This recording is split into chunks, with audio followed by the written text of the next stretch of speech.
এদিকে এসআইআর শুনানি চলাকালীন পত্রযুদ্ধ কিন্তু এখনো চলছে। ফের মুখ্য নির্বাচন কমিশনার জ্ঞানেশ কুমারকে মুখ্যমন্ত্রী চিঠি দিলেন, আর এই নিয়ে মমতা বন্দ্যোপাধ্যায়ের পঞ্চম চিঠি মুখ্য নির্বাচন কমিশনারকে। যোগ্যতা প্রমাণের জন্য উপযুক্ত নথিপত্র জমা দেওয়া সত্ত্বেও তার প্রাপ্তি স্বীকার করা হচ্ছে না। পরীক্ষার সময় এই সমস্ত নথিকে নট ফাউন্ড বলে চিহ্নিত করা হচ্ছে। মমতা বন্দ্যোপাধ্যায় চিঠিতে এমনই অভিযোগ করেছেন। এরপর এই ভোটারদের নাম তালিকা থেকে মুছে দেওয়া হচ্ছে। পদ্ধতিতেই গলদ রয়েছে বলে চিঠিতে মমতা বন্দ্যোপাধ্যায়ের অভিযোগ। এই পদ্ধতি যান্ত্রিক এবং এর মধ্যে মাথা খাটানোর কোনো ব্যাপার নেই। জ্ঞানেশ কুমারকে লেখা চিঠিতে অভিযোগ করেছেন মমতা বন্দ্যোপাধ্যায়।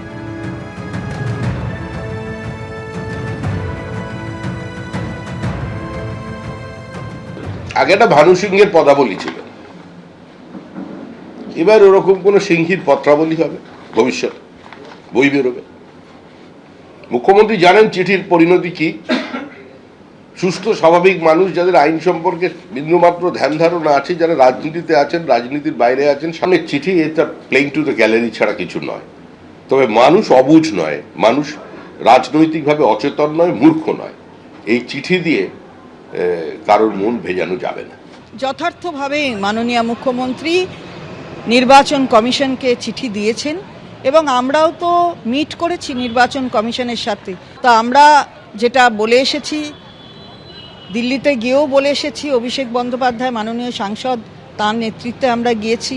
এটা তো সংবিধান পরিপন্থী বটেই যেটা মাননীয় মুখ্যমন্ত্রী বলেছেন। এইভাবে তো করা যায় না। যখন ইচ্ছে যা একটা নির্দেশ দিয়ে দিলেন, এটা তো বোঝাই যাচ্ছে তাদের নিজেরই কনফিউশন রয়েছে।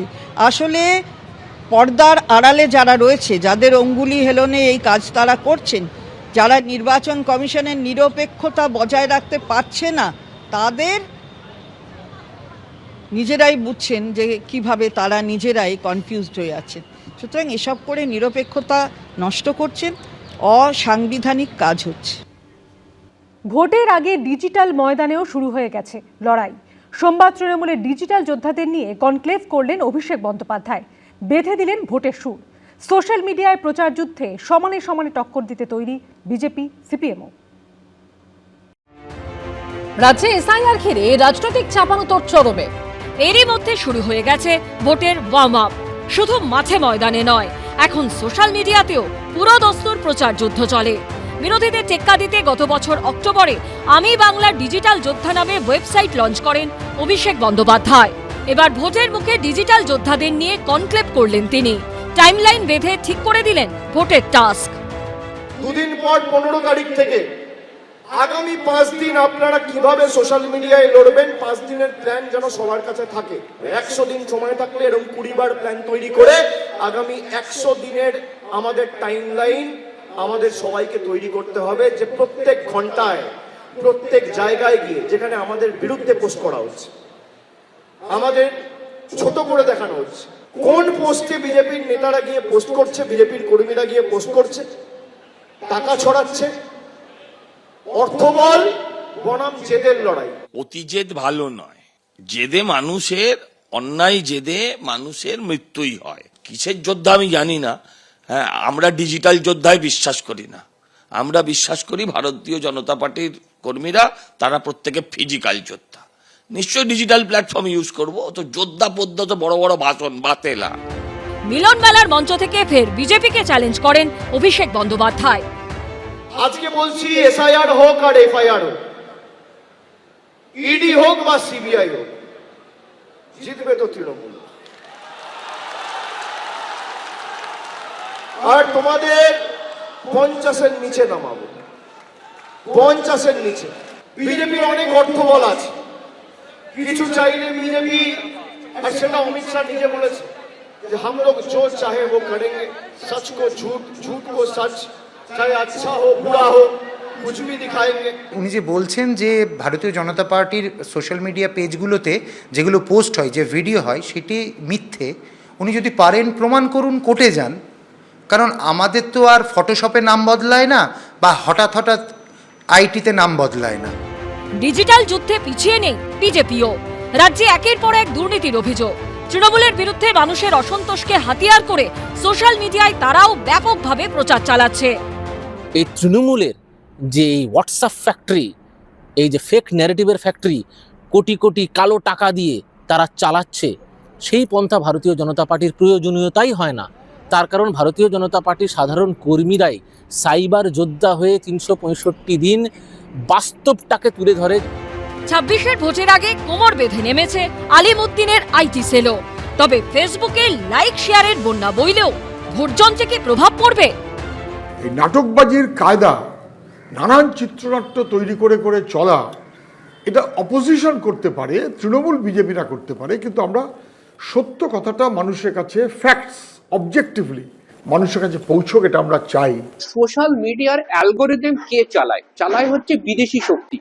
সুতরাং বিদেশি, আমরা যদি মনে করি যে সোশ্যাল মিডিয়ার উপর দাঁড়িয়ে ইলেকশন জিতবো, তাহলে কিন্তু আমরা নিজেদের এই ইলেকশন জেতা হারাটা বিদেশি শক্তির হাতে অনেকটাই তুলে দিচ্ছি। অ্যালগোরিদম যদি সামান্য চেঞ্জ করে দেয়, আমি 1000 চেষ্টা করেও পৌঁছতে পারবো না, আবার একজন খুব কম চেষ্টা করে অনেকের কাছে পৌঁছে যাবে। ভোটের মুখে যে যা পাচ্ছে অভিযোগ তুলছে, প্রতিশ্রুতি দিচ্ছে, প্রচার চালাচ্ছে, কিন্তু শেষ কথা বলবে মানুষই। কৃষ্ণেন্দু অধিকারী, দীপক ঘোষ ও ভাস্কর মুখোপাধ্যায়ের রিপোর্ট, এবিপি আনন্দ। 17 জানুয়ারি মুর্শিদাবাদে কর্মসূচি রয়েছে অভিষেক বন্দ্যোপাধ্যায়। তার পাল্টা রোড শো করে জবাব দেওয়ার ঘোষণা করলেন ভরতপুরের বিধায়ক হুমায়ুন কবির। পাশাপাশি 1 ফেব্রুয়ারি ব্রিগেডে 10 লক্ষ জমায়েতের হুঙ্কার ছাড়লেন সাসপেন্ডেড তৃণমূল নেতা। ওপেন চ্যালেঞ্জ ও মুর্শিদাবাদের যেখানে সভা করবে তার 48 ঘন্টার মধ্যে পাল্টা সভা করে করে ওকে ঘরে ঢোকাবো। নাটকীয়ভাবে তৃণমূল কংগ্রেস থেকে সাসপেন্ডের পর মুর্শিদাবাদের বাবরি মসজিদের শিলান্যাস, তারপর জনতা উন্নয়ন পার্টি নামে নতুন দল তৈরি করে বিধানসভা ভোটের মুখে রাজ্য রাজনীতিতে হইচই ফেলে দিয়েছেন ভরতপুরের বিধায়ক হুমায়ুন কবির। এবার সরাসরি অভিষেক বন্দ্যোপাধ্যায়কে নিশানা করলেন সাসপেন্ডেড তৃণমূল নেতা। আরো গরিবের রক্ত চুষে খায়। হুমায়ুন কবিরের খাড়ায় পড়ে তাকে বেলডাঙ্গায় রোড শো করতে আসতে হচ্ছে। ও যে রোড শো করবে, 1000 লোক হবে, আমারও ড্রোন ক্যামেরা ঘুরবে, আর 19 তারিখে তার জবাব ওই বেলডাঙ্গা থেকে আমি রোড শো করব। Open challenge. সভা যার ইচ্ছা করবে, সে মাঠে করবে না, ঘাটে করবে না, জলে করবে, কোথায় আমরা জানি না, যার যেখানে ইচ্ছা হবে সভা করবে।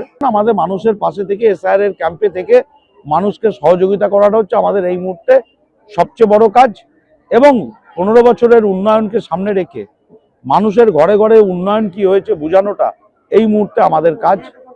সেই কাজটাই আমরা করে যাচ্ছি। এর আগে নাম না করে আক্রমণ শানিয়েছিলেন অভিষেক বন্দ্যোপাধ্যায়, পাল্টা জবাব দিয়েছেন হুমায়ুন কবির।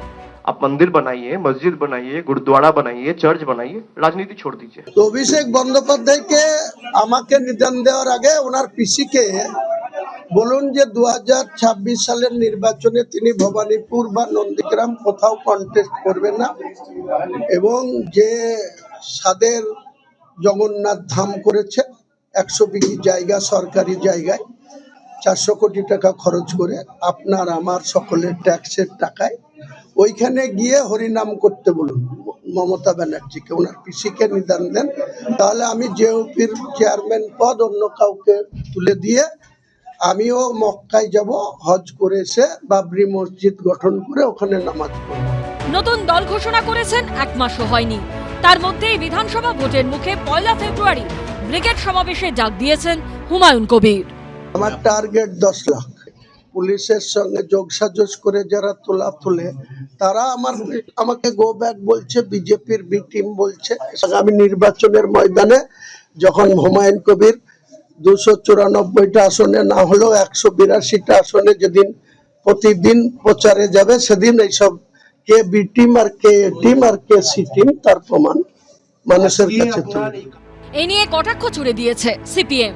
হুমায়ুন কবির 183টা আসনে লড়বেন, তো বাকি 111টা ছেড়ে রাখছেন কেন? 294টা আসন। ওনার যা বাজার গরম আছে এখন, পিছনে যার যার সাপোর্ট তিনি পাচ্ছেনই। বিজেপি, তৃণমূল সবাই মিলিয়েই চায় ভোটের ভাগাভাগির খেলা হোক। 294টা আসনে দাঁড়ান না, অসুবিধা কি আছে? যে কোনো জায়গাতে দাঁড়াবার রাইট ভোটারের আছে। সোমবার নদিয়ার কালীগঞ্জে নতুন পার্টি অফিসের উদ্বোধন করেন জনতা উন্নয়ন পার্টির চেয়ারম্যান হুমায়ুন কবির। প্রদ্যুৎ সরকার, রাজীব চৌধুরী ও উজ্জ্বল মুখোপাধ্যায়ের রিপোর্ট, এবিপি আনন্দ।